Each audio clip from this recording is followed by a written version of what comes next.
Hey guys, it's me, Tatum Thrift Walker, and this is our Just Ask Tatum. You know, this subject here really bothers me, and I've probably come on here and done this a million times. What I don't understand is these women that constantly complain about their old men, or their old man, or the men that constantly complain about their old ladies. And, you know, here in the South, that's just something we say, old lady, old man. But what I don't understand is you complain, but you stay with them. You know, I understand some of you's point, you know, with, well, I've been with them this long. I don't care if you've been with somebody 30 damn years. If they ain't changed by then, they not going to change, guys. They not going to. It doesn't matter. You know, it don't take me 30 years. It don't take me but a couple months, probably a month or 2 months. I think the longest I ever went in a sorry relationship was 6 months. Now, with Joseph's sperm donor, biological daddy, I went a little bit longer, but I had to wait till the adoption was final. But I didn't have nothing to really do with him. But what I'm saying is, you cannot change someone. They have to want to change. And I know that some people say, well, you might change somebody for the better. They might want to change for you, but until they change for themselves, they're never going to be anything good to themselves, much less you. So that's what I don't understand.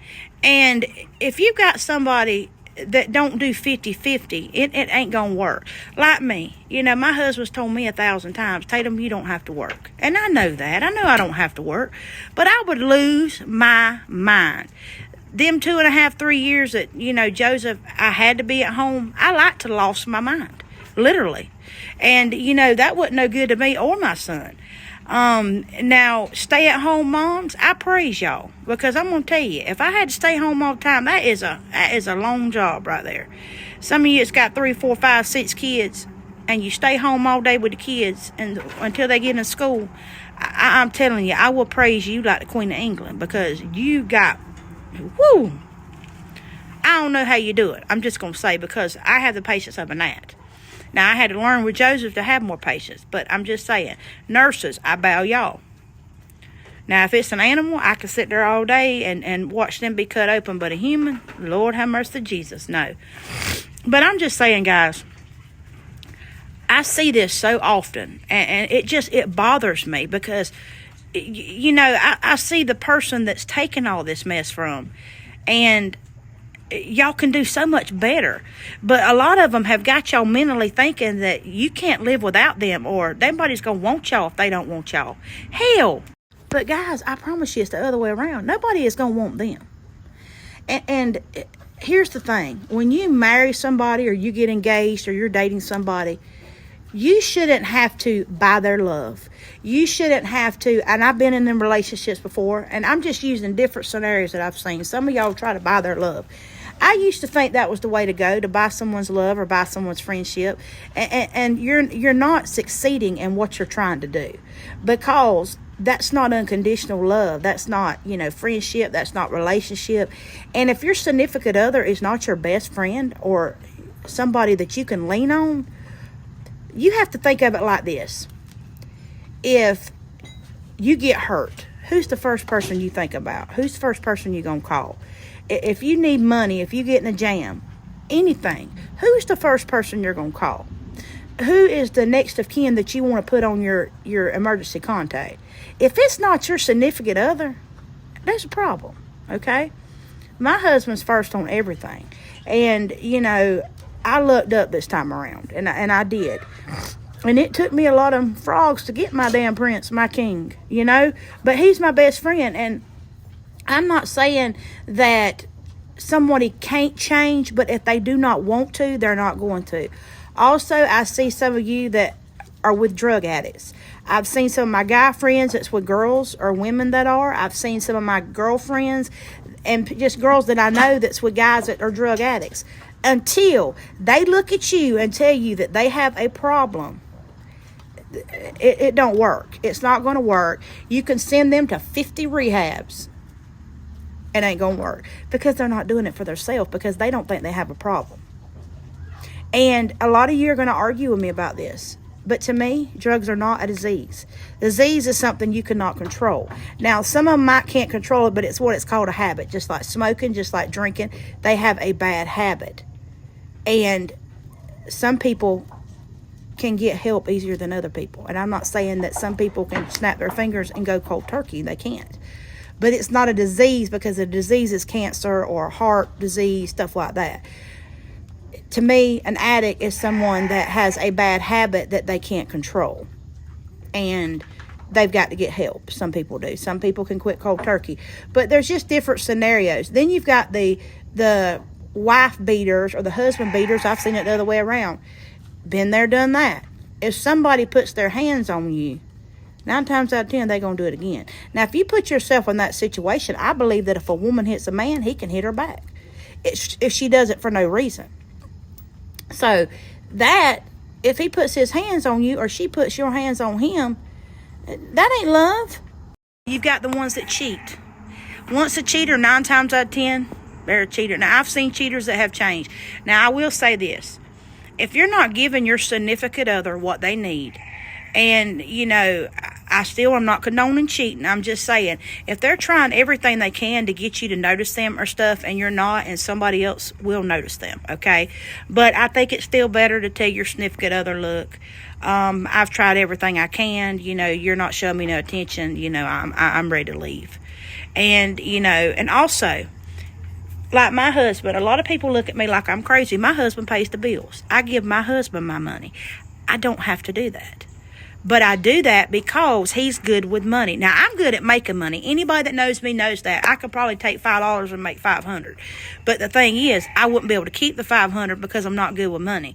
So, my husband, the reason we have money and the reason the money's saved is because he controls it, because I give it to him and give him that power to control it, because I trust him.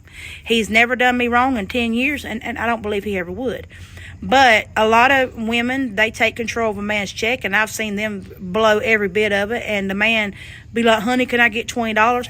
A man should not have to ask a woman, can they go buy them something if they bust their ass 40 hours a week or more and their bills is paid. My husband, he asked me, and I tell him, why are you asking me? If we got the money, you go get what you want. You deserve it. Other way it goes, if a man stays home and a woman busts her tail and a man pays the bills and it's her making the money, she shouldn't have to ask. But it's both of your money. What I'm saying is you don't control the person, you just control the family's money, if that makes sense. And another thing, controlling people. You ain't going to change a controlling person 9 times out of 10, y'all. This is another scenario. Someone that likes to be in control, or someone that likes to control every situation or control you. I'll be damned. If I got to go to the bathroom and piss, I don't have to tell my husband every time I'm going to the bathroom. Now, if he can't find me, he asks me where I'm at, I'm in the bathroom. When I go to the store or something like that. Now, he has me on 360 because I did that because I got lost one time, headed up to him in northern Georgia, and I couldn't tell him where I was at. But here's the thing. He can find me if he needs to, okay? I'm not hiding nothing from him. A narcissist. A narcissist is going to be a narcissist. Run like hell. Don't look back. Okay? That's another thing. Also, if you've got to hide your phone, or they're hiding their phone, and people's like, your husband knows your passcode. Honey, my husband's on my pages. My pages go through his phone. It drives him crazy. But he sees everything because I ain't got nothing to hide and he ain't got nothing to hide.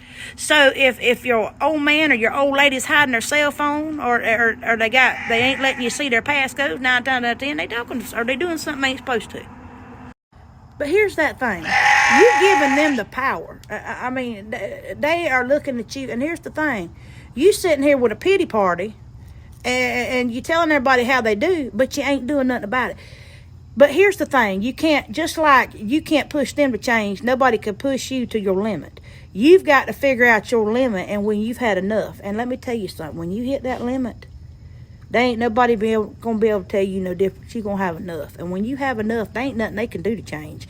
It don't matter. I had one that changed after I had enough. But I'd had enough. So it didn't matter if they changed or they bought me anything I wanted, whatever, trying to buy my love, whatever. It didn't do no good because I'd had enough and I was done. So I'm just saying, listen, there's so many different scenarios. And to me, the worst one is not even the physical abuse, it's the mental abuse. When you've got someone that tears you down so hard, guys, girls, get away from them because they don't love you. People say, and I did a thing on this the other day, people say you hurt the ones you love the most. I call bullshit. Because why do you want to hurt someone that you love? I don't. Now, I'm not saying you won't accidentally hurt somebody. That's our nature. That's human nature. We're going to make mistakes. But what I'm saying is, intentionally, you wouldn't want to hurt someone you love because you love them. And it hurts you to see them hurt. So just think about that, guys. But I had to come on here and say something. I see so many different scenarios on my social media, and it bothers me because, guys, you're beautiful inside and out. Ain't that right, Bunny? Yeah, Bunny says so. But y'all are beautiful inside and out. You don't deserve nothing but the best.